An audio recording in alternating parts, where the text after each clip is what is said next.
Hello and welcome to the Solo Role Players podcast. I am your host PJ, and today on the show I have another RPG creator, designer of Into the Odd and the fresh off the press Mythic Bastionland, Chris McDowell. Welcome to the show. Hi, thanks for having me. You're very welcome. Now everyone is a special guest on the show, obviously, but you're particularly unique because you don't actually write any solo content or play solo at all. Is that right?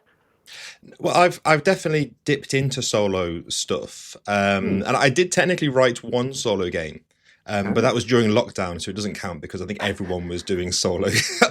Whether they knew it or not, I think everybody was playing solo RPGs during lockdown. Yeah, birth of the hobby almost. I mean, not really, but it certainly gained a lot of popularity. Put a rocket up there, yeah, for sure. Yeah, absolutely. Now, I have just received your Mythic Bastionland, which is absolutely stunning, I must say. And I have not yet opened it because, I kid you not, I only just got it out of the fridge because we had a slight toffee explosion where my son decided to go and try and unsupervised learn how to make toffee and spilt a big glob of toffee on it. And I can tell you, if you put a book in the fridge with toffee on it, the toffee hardens and you can get it right off. It is perfect. I'm not sure if that, I can't vouch for whether that toffee is now fit for human consumption. Maybe not. There may be some ink bleed there. Possibly, but the book certainly is fit for human consumption. I do want to talk more about Mythic Bastionland as I look through it here with you. But before that, could you just tell us, everyone has a bit of a story of how they got into RPGs or became aware of them in the first place. And I wanted to ask you, what is yours? So my first sort of dip into RPGs proper was, so growing up from the age of about, I think I might have been 10 years old when I got into like Warhammer and the miniature war game side of things. And a few years later, I'd played like all the Warhammer games and, you know, I knew about all the miniature games, but I only faintly sort of knew about Dungeons and Dragons as this weird thing that I'd heard about, but I didn't know anyone who played it. And the first sort of exposure I had to RPGs was at there used to be a big Games Workshop convention called Games Day every year in the UK, like their big kind of official convention. And there they had the whole arena was like 98% miniatures. And then in one corner, there was a weird little table sort of hidden away almost, where they had a few books for Warhammer Fantasy Roleplay for sale. And at the time, there was some weird licensing thing going on. So it was actually another company. It was Hogshead Publishing that were publishing it, but they were selling it at the convention. So I'd never seen anything like this before. So it's this huge book. It's a really daunting thing full of like random tables, all these different careers, mutations, like spell, arcane mishap kind of things. Critical hits. It's just this big, messy, maximalist RPG. And I just loved it. And I loved sort of pouring through it, trying to work out how to play. And I don't think I ever actually got to play it properly. I've tried to play it with my friends a few times, but it was just too... It's not even that the system was complex. It was sort of like we didn't really know what to do with it. It's kind of a weird setting to play in for like your first RPG as well. So we messed around, we had fun. But the main thing was that it captured my imagination hugely. And from there, I sort of eventually then... as I got internet access, I discovered sort of other RPGs existed and sort of dove into things like, you know, D&D and a lot of sort of indie stuff that was going on at the time too. Yeah. Actually, you've just reminded me, I got into RPGs much, much later and only in the last few years. But you just reminded me, I was into Necromunda back in the day. Yeah. When I was in early high school, I think. And we never played the game all that much. But I used to just adore flicking through this big rule book and all these rules that I didn't understand, and you're just not helping but imagine this world and, you know, all the crunch and complexity that's in it. That's a really nice memory. Thank you for that. It's the original solo RPG experience, which is reading a game that you don't really know how you're going to play. Yeah, yeah, exactly, and just imagining what it could be like. Yeah, sure. Which is absolutely what we do as a GM, but also in solo play as well. How did you move then from playing? Did you then, like, what sort of age are we talking now? So when I sort of the first sort of edition of D&D that I picked up was third edition, Mm. and that would have been when I was like 15, maybe. So I again, I didn't have really at the time. None of my other friends were really into it. So I would sort of play like on forums and stuff, and in chat rooms, and I sort of those were dark times to be trying to play a third edition, which is a Yeah. system that I don't especially love. I have a lot of affection for those books, and I think Mm. those books were fantastic to read through. But the game was a mixed bag for me, and having to play it over sort of before we could do this video chat thing very easily. It was a slightly tricky experience. So I think that's part of the reason that what led me into more sort of rules light kind of stuff. Mm-hmm. So yeah, it would have been about 15, and then as I sort of got a few years older, I sort of moved more into the rules light, starting to explore kind of minimalist versions of like RPGs. And I sort of realized that the rules weren't the thing that were appealing to me. It was all Right. of the imagination stuff, and the sort of you can do anything appeal. Yeah. And you didn't need a lot of like D&D third edition style rules to make that work. What sort of rules light games were around at the time? So at the time, it was again it was mainly getting free games that people had just put up on message boards and stuff. And I think the few that stick with me, there were various versions of Fate coming out at the time, and like Fudge and that whole like family, which I thought were interesting but didn't quite stick with me. There was a series of games called Microlight 20, Mm-hmm. which I liked because they were very familiar third edition mechanics. Sort of, roll d20, try and get target number or higher, and you could kind of play third edition adventures with them as well. But it was like a super stripped down system of just kind of one page of rules basically. And that eventually led me into a game called Searchers of the Unknown, which is kind of an old school variant of that, kind of trimmed right down to one page. And that was kind of my first exposure into like the real like minimalist stuff of when you look at the rules and you're like, there must be more to this. And then, but then when you actually play it, you sort of see what that light streamlined play kind of enables, and how the players play differently when they're playing that kind of game. Yeah. And really, like you say, leaning into that you can do anything aspect, which is really one of those things that separates this from video games or, from other hobbies like that. When did you graduate then from, presuming that you did graduate from slightly seedy online broken forums into the real world as you got a bit older? Did you manage to then get groups together and... Yeah, so I had kind of so I still it wasn't sort of an immediate, it was sort of a gradual crossover period where I spent a period playing. I had sort of irregular groups that would happen, and I would always try and play at conventions that I went to, and but I was still kind of playing online. This was like when Google Plus was a big thing, so it was very easy to get together a group of people to play the same game. And now I've kind of gone not full circle, the opposite. I've kind of like crossed over fully now to the point where I actually kind of don't really like playing online games that often. I like doing it as a bit of a novelty, but I really love the feeling of playing around a table. So I've got like a few regular groups now. So yeah, it was kind of a gradual crossover until I reached a tipping point where I realized, wait, I don't need to do a play by forum anymore. I can get people to my house. Yeah. And I mean, especially, I think everyone suffered a bit of that screen fatigue back in the lockdown days as well, Yes, that's it. Yeah, and I definitely I played a lot of games in lockdown in that style, and maybe that's part of it. Maybe it just subconsciously reminds me of that as well. So it's always a bit less appealing to do it now.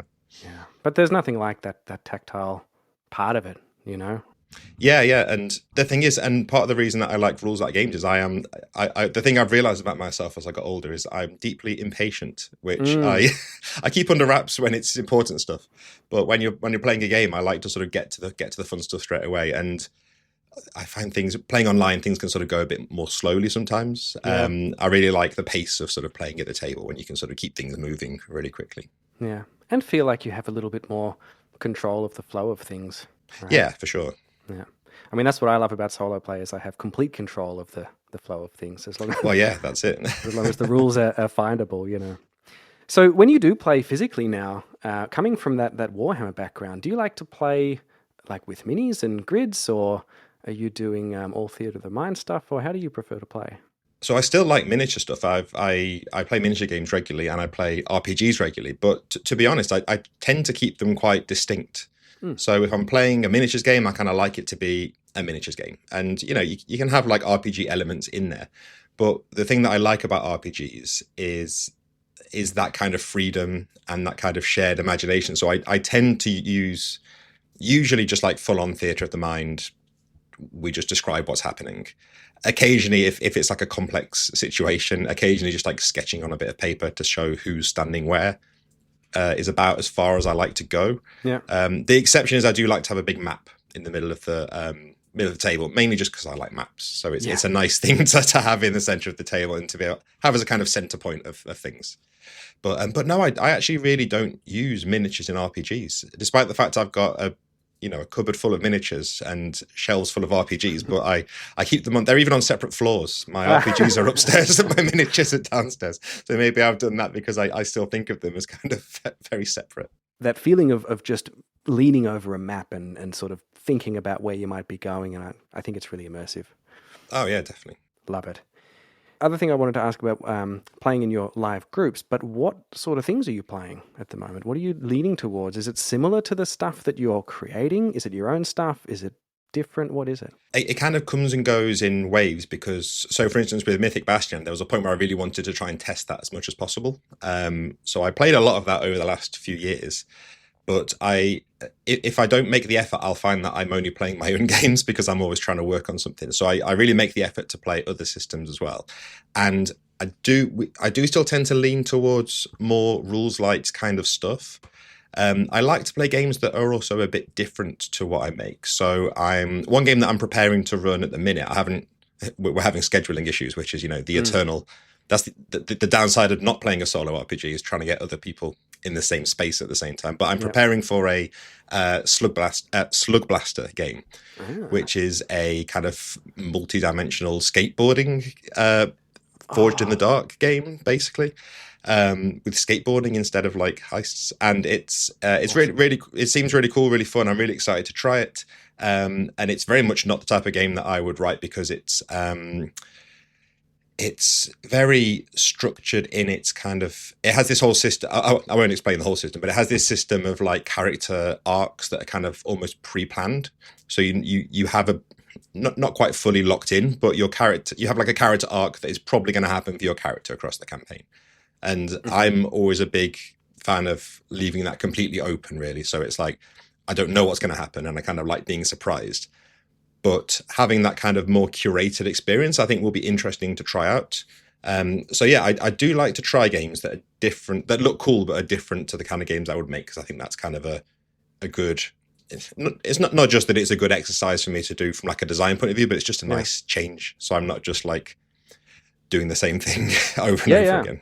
I mean, also, it has the risk of feeling like work, even though it's great work, presumably. Sure. But it's important to get a separation from that. And like you say, also for inspiration. Have you heard of, and I know nothing about this other than I heard someone recently on a podcast, I think it was The Bad Spot. He was talking about, and this might be interesting to you, called, I think it's called The Last Train to Bremen. Yes. Have you heard of that? Yeah, it's Possum Creek Games, I think, publishing it. Is that right? Could be, I don't know. Yeah, so it's like Liar's Dice kind of story game kind of thing. Is that right? With a band like trying to escape the debt to the devil or something like that. Yeah, and that's a good example where I only read about it very briefly, but I remember reading it and thinking, I don't understand how this works. And I think that's often a good sign, because I if I'm playing that, I'm going to go into that sort of with an open mind, because it feels completely different to the sort of games that I would write. Yeah. But no, that sound. I remember reading the description of that, and it sounded really cool. Yeah, just something completely different. And there's so much rich stuff in the space now. You said that you really like when you play to procedurally sort of generate things as you go, and that's reflected. I mean, again, I haven't looked in Mythic Bastionland yet, but I know from Into the Odd, that's chock full of random tables as well. Is that right? Yes, yeah. And that's why I've heard. I came across Into the Odd. I don't own it yet, but I came across that in the solo sphere first, actually, because people were talking about how effective random tables are and how useful they are to the solo player. Obviously, was that your play style before you started designing games as well, that you preferred that procedural stuff, or did that come as a nature of designing games? I think I always liked that kind of, and I use the word carefully, but that kind of chaos of Mm, not knowing what's going to happen. And again, that kind of fits with the thing of you can try and do anything with your character. You can, if you want to try doing something, you can try it. But the flip side of that is anything can happen. And that was always very appealing compared to playing like a video game, where, if you play a video game enough, you're going to see kind of everything that can possibly happen with that yeah, video game. And you're going to run into situations where you think, oh, I wish I could go through this invisible wall, but you can't because there's nothing there. yeah. And so I always liked the idea, this kind of infinity of RPGs. And the thing that makes that tricky, as you say, is if you're going to do that, you kind of need to fall back on procedural generation, because you can't map out the whole world in every detail Yeah. so that another GM can run that game. You'd have like, books and books and books of content. And so for me, for Mythic, Bastionland especially, because I wanted it to represent I wanted it to feel like you were in this big area, and it was taking days to cross over places, and even when you're passing the same route, you might come across different things. Leaning into that proceduralism felt like a natural fit for that, because there's no way that I was going to expect people to prepare what's in every single square foot of this, huge country, essentially. But yeah, the appeal for me as both a player and a GM, as a GM especially, I actually just find it really fun to improvise that at the table as well. Yeah. And it's tricky because you've got to make sure that there's enough support there to make it so that that's not overwhelming and exhausting, because improvising can be hard. So yeah, I've tried to provide just enough kind of prompts and sparks that you get that infinity feel of procedural generation, but without feeling like it's just being made up and pulled out of thin air on the spot. Sure, and still supported by the rest of the story that you will have and world that you would have built up leading up. Yeah, so that's the thing, is it's not entirely procedurally generated. Obviously, there are the the inverted commas important parts are pre-planned ahead of time. Yeah. But the thing with an RPG is you never know what's going to be important. So this random hut that you generate in the woods may end up being super important to your players, even though it's something that just kind of came up on the spot. And you might spend ages preparing a castle to be this super important location, and the players just don't go there, and they're not interested. So that's always the way. Yeah. And that's, to be honest, that's how I prefer to play as well. Otherwise, it's almost like I find as the GM, then you're playing before your players get there. Like your play is the prep part of it then. Yeah. And then if you're trying to just goad them into following all this hard work that you've done, that's a different sort of game, How did you? I want to dig a bit into Mythic Bastionland, also because I'm planning to play it soon for the show, and it does bode well that you're talking about the procedural stuff in there for us solo role players. But how did you get from being a GM and a player into actually designing stuff in the first place? So that's kind of something I'd always done just naturally. So I've told this story enough times now that it feels like it's not real, but it is real. So when I was like 10 years old, I got handed down a Hero Quest board game. It was handed down by an older cousin. But the two things that were missing from the box it was missing the gargoyle, which was like the big, the coolest monster in there had gone. That had been given to someone else, presumably. And it was missing like the scenario. It had the rules, but it didn't have like the scenario book. Yeah. So all I had was like, I knew how the mechanics of the game worked, but I was like, what do you do? How do you do this? And so my friend and I would just kind of take turns basically being the GM and just just putting monsters down. And it was obviously chaos because we were 10. Yeah. And we would be incredibly unfair to each other, and we'd say, "Oh yeah, you set there, that's a trap." Off it goes. You die. Yeah, but as part of that, we would also like try and like we because we already felt like we had that permission to like break the game, because that's what we were doing. We would make up like extra little rules and stuff, and make up little extra monsters and stuff for the game based on other stuff that we had lying around. So that was kind of my start, I guess. But then even when so very early on, I I always want when I was playing like the Games Workshop games, whether it was Warhammer Fantasy Battle or Warhammer Quest or 40k, I would always want to try and I just found myself tweaking rules a little bit and not really even using them with friends, but just thinking that it would be fun to make my own version of the game. When I was sort of a teenager, but I didn't really go into it in earnest until again it was that point when I sort of had regular internet access.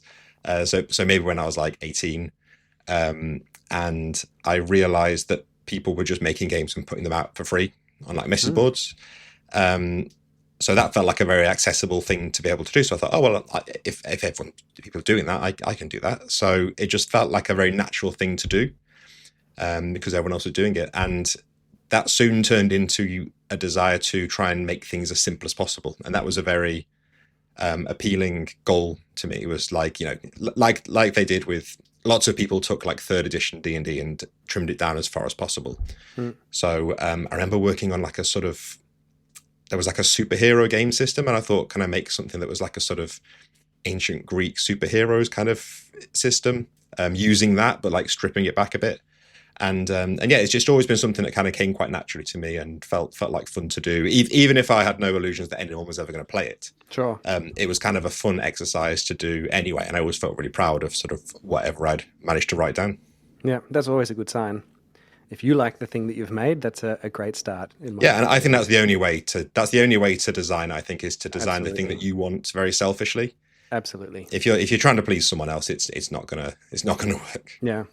And so, I mean, Into the Odd, is it fair to say that was your breakthrough Oh yeah, title then absolutely. at that Yeah. point?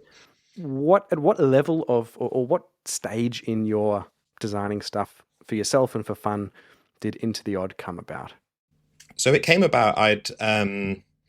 I'd already like started a blog talking about some of my other games, and a couple of years into writing that blog, at the time I was kind of a bit of a D&D hater. Mm. I sort of like I think I was fed up with seeing so many games that were really fun, but they all felt like they were just based on D&D. So it felt like it was like everything was based on basic D&D, and I was frustrated because I was trying to do different things and finding that it was harder to get players. So Into the Odd kind of started as well. What if I can make something that's close enough to D&D that I can trick players by saying, "Oh, this is my D&D hack." Mm. It's not a new game; it's a D&D hack. And seeing how close I can keep it to that, that I can get away with calling it a D&D hack, and it ended up drifting over time, and ending up being relatively different to D&D. But but it did feel like it may just be that was the first one that I was able to get people to regularly play, so I was able to get feedback and work on it.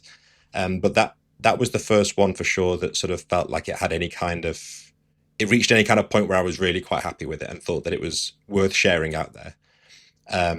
And yeah, that ended up getting a small print run with Lost Pages. Paolo from Lost Pages got in touch with me and said, we already knew each other through like Google Plus, and Paolo sort of said, should we try and do a print run of this? Mm. And yeah, that was the idea of selling a game for money was unfathomable. Yeah. At that point. It felt like a thing that was an absolute pipe dream to imagine. Yeah. So yeah, so it's really fun to look back on that. That's fantastic. And at what stage, and I only know the cover of Into the Odd, I haven't actually held it in my hands. Is there art throughout the book? And at what stage did you meet up with that artist? So the first version of Into the Odd, that uses various different artists. We just kind of again, it was Google Plus, so we used a number of different people from Google Plus, just get some black and white artwork in there, and the cover is in color. Yeah. But yeah, very kind of modest art for that, but still really cool on that first edition. And then yeah, the version of Into the Odd that you can buy now is the remastered one I that see. I did with Johan Nur. That was how many years later was that? I think it was about eight years or so after the original was published. I decided to give it a bit of a new coat of paint and expand it a little bit. So that's the version of it Into the Odd that's out now. Yeah. The reason I brought up art is I have Mythic Bastionland next to me, and I must say it is absolutely stunning. The art really right up my alley. It's almost like and I don't know if this was an inspiration, but almost like a dark tarot sort Yeah, of definitely. feel to So it? we had a few kind of inspirations for it, and I sent so Alex Sorensen, who did all of the artwork in the book, is him, and I sent him like a big mood board thing, and we spoke for a long time about what we were going for with the art, because he'd previously done the artwork for Electric Bastionland. But I wanted it to look different, but also like kind of someone could recognize it was the same artist, so they felt different but consistent, if that makes sense. Yeah. And some of the key points that we ended up on were, like you say, tarot cards, and tapestries and stained glass windows, which depending on the piece of art, some are more present than others. But the thing that all those have in common is, as well as a kind of looking really good in 2 dimensions, kind of not quite flat composition, but it's not trying to look real. It's trying to look like a piece of art rather than a photograph. And the thing that all those have in common is those little details were something I really wanted to put in there. Like, the whole point of a tarot card is there's lots of little details that you can pull on as kind of like prompts for questions and so on. And yeah, each of these pieces, there's just so much detail hidden in there that kind of like, it makes the world feel much bigger than the book. Yeah. And there's lots of little details that I don't understand, because Alec, he says that he wrote like a little kind of, he wrote out like a little kind of justification for some of the symbolism and stuff in the artwork. So that I won't give them all away, but there's one that's like a recurring theme of lungs. So like on the front cover, you can see there's like a set of lungs at the bottom, and on some of the knights have lung symbols on them. And Alec knows what that means, because he wrote a little kind of lore Bible, and he said he's never going to share that with anyone, even me. That is amazing. And I love that it's this kind of unknowable, all these little unknowable details kind of have an internal logic, but remain very mysterious to us as the viewer. Yeah. I mean, I for one am blown away. It's right up my alley for this art. And like you say, those little details, and that it makes everything feel like, and this is any RPG that has good and unique art that sort of ties into the feel of the world and helps contribute to the feel of the world that the book is trying to get across. And like you say about those little details, for me as a solo player, and I know for a lot of solo players, the art and how evocative it is hugely important for sparking ideas of a scene or a quest or a place or something like that. And I'm flicking through this now. I just came across the wall, for example, cutting through the land, a 1 to 2 storms tall, guarding from invasion, or built to cage us all. Poetry as well, I see, as a theme here. Something like that is just so beautiful, and just immediately it sparks ideas of what could be happening at this wall, where my character could be involved, or some part of the world or story. And so I'm super excited about that. I also see heaps of tables here as well. And I kind of wanted the whole book to feel like one big table, in the sense that you can flick open to a spread, and even if you're not using that knight or that myth, you can pull on, there might be like a little animal in the corner, there might be some kind of landscape that you can use, and at the bottom of the page there are all little prompts for like names and places as well, and little details. So yeah, I love the idea of a book that felt like one big random table. That is a beautiful idea, and I see exactly what you mean here. Everything is numbered as well in all the omens, for example, so you can roll up a d6 on the omens, for example. And I don't know what any of this means, but that is really exciting to me. You may have accidentally made a really great solo RPG. And I know some people are playing it solo. It's definitely something that solo players are latching onto. And I did think about whether to include some guidance in the book, but I felt like I'm not experienced enough in solo play to do that. And there's so many good resources out there. Sure. That I think if you do want to play this solo, and you search for Mythic Bastionland solo, I think you're going to find some resources that are more helpful than anything I could write on solo play, for sure. Sure, and the community in general are so generous with and so creative with the stuff they do. I did just see briefly that there's a supplement for Into the Odd, for example, called Alone in the Odd. I know nothing about it other than it exists, and presumably we will start to see some stuff for this as well. Tell me just to go back one step, away from the art, what is Mythic Bastionland in your eye? So for me, Mythic Bastionland was it kind of felt like a natural follow on from what I did with the previous two books. So Into the Yard, I kind of designed it very much to um, mainly to run dungeons. Now, it's not exclusively dungeon like you can go to the city of Bastion and you can go into the wilderness, and there's wilderness stuff in the book and there's city stuff in the book. But when I designed it, it was very much to the dungeon and or dungeon equivalent. You know, going somewhere dangerous, trying to get treasure and get out and Yeah. don't die. Yeah.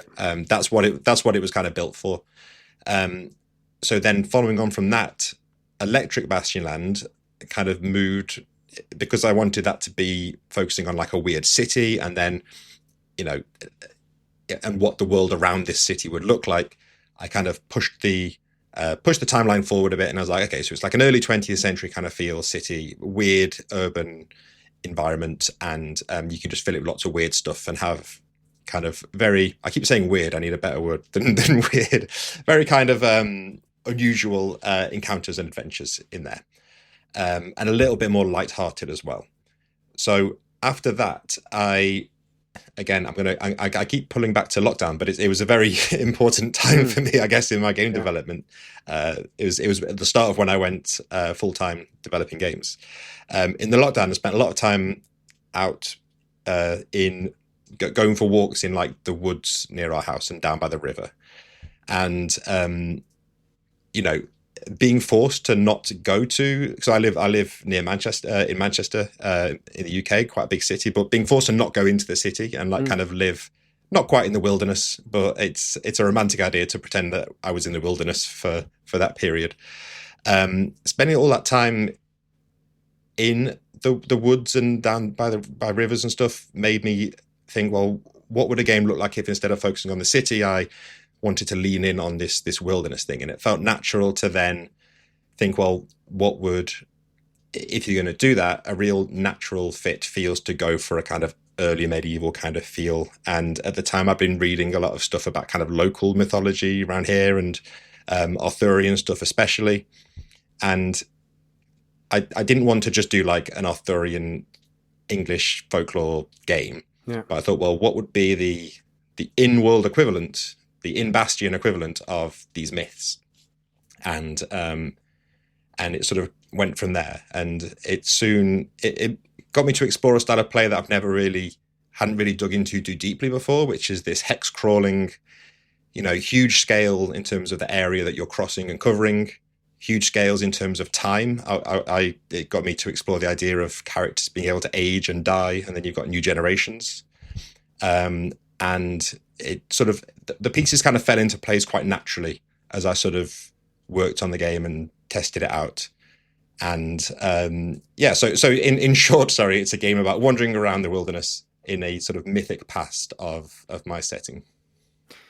That's fascinating what you said about something you haven't explored, allowing characters to live and die and be remembered, essentially. And so what it's sort of almost like the myths are being created through the stories of the players. Is that kind of So there's a about? lot of, so it's all left quite vague, but the implication is that these myths. So as a knight, you're going out and seeking the myths, which are these things like we've talked about. The wall is one of the myths, and these are kind of stories that are going to unfold, and they kind of unfold as the knights discover them. And this sort of ties into this feeling that this isn't history, this is myth. So you're kind of making stories come to life rather than trying to simulate, a gritty medieval world. And I think there's a balance to be had there. Things should feel real to an extent and feel believable. But I did want it to feel more like that kind of slightly dreamlike, mythy kind of vibe as well. And that as knights, you are kind of almost manifesting those things into reality by going out and discovering them. This is really, I'm really very excited to try this. The thing that surprised me, because I really like backing something on Kickstarter that excites me, that gives me some kind of, draws me to it somehow, and then essentially not looking much more into it at all. Because, in my experience, I find if I look into things too much, then I build certain expectations of how it works or whatever, and then it's less of that discovery when I Yeah, actually get it. that's the perfect way to be, I think. Yeah, and that's how I love to do it. So I knew that I loved the art, and I knew of your pedigree, and I backed this. And what surprised me now, when I got it fresh out of the fridge, not 45 minutes ago, is this book appears to be a very slim amount of rules and things, which is not the surprising thing. But rather than there is an entire book which appears to be a 2-page spread of myths and knights. Is that right? Yeah, so there are 72 knights, 72 myths, and 72 seers tucked away in the bottom left-hand corner, who are the sort of the weirdo advisors that you have to deal with. And yeah, I'm not saying I regret writing 72. I think 72 was the 72 was the right number. I can say that now looking back at it. I wouldn't have wanted to write more, but I think writing less would have been. I think it was something would have been lost if it was like if it was a D20 or something, and there's 20 of these things. It doesn't fit on a D66 table, though. It was so close. No, but it's a D6 and a D12, so it's so that my logic is that's actually superior because you don't need to keep track of which one's the tens and which ones is the units.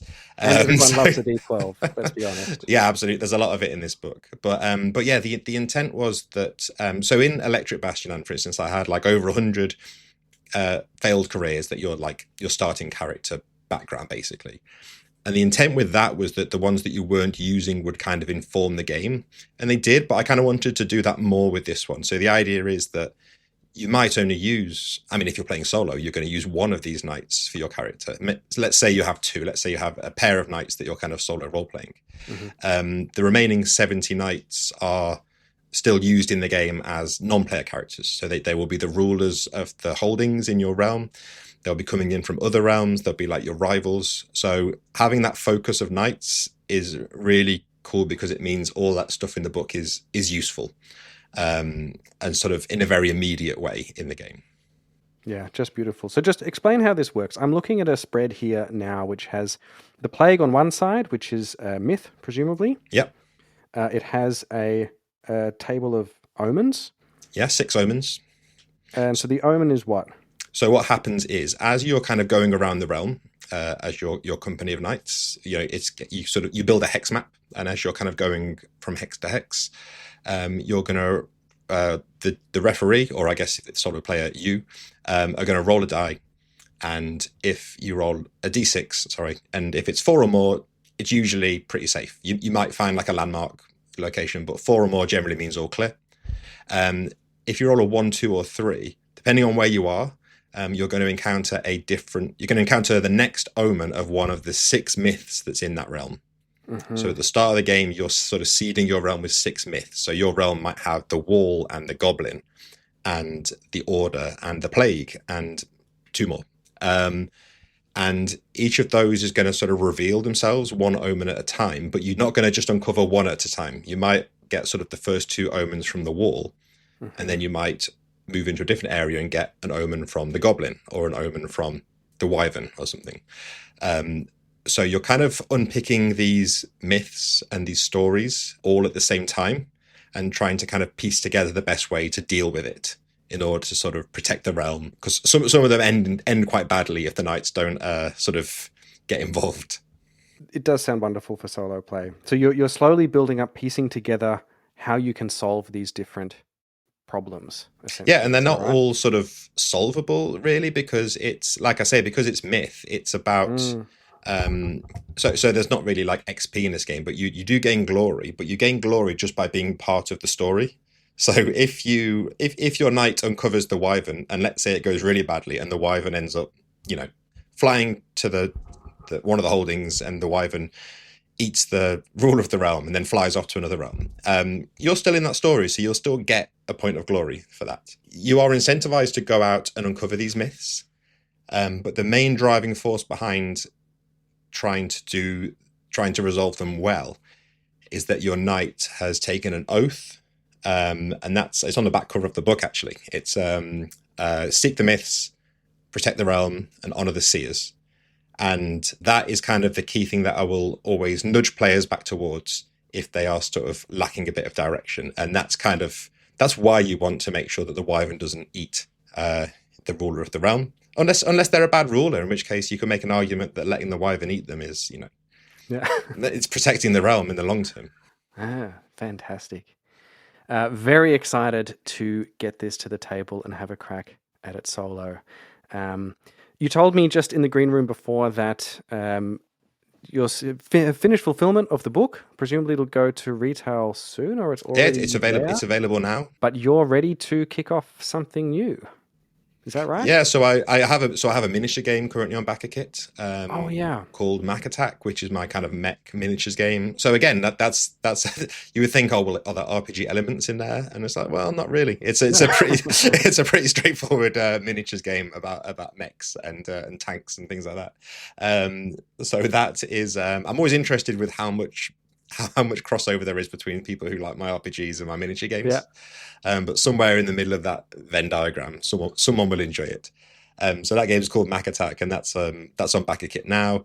And then in terms of next RPG, it's very early stages. I am looking at a game called Intergalactic Bastionland, which would be the other unexplored bit of this setting, which is the living stars are kind of alluded to in the other books, and I would like to do something exploring the space parts of this world. And I'm always keen to make them very different, so that with Mythic Bastionland, I didn't want to just take Electric Bastionland and like slap a coat of medieval paint on it. I wanted to make it feel like a different game, even though a lot of the rules are the same.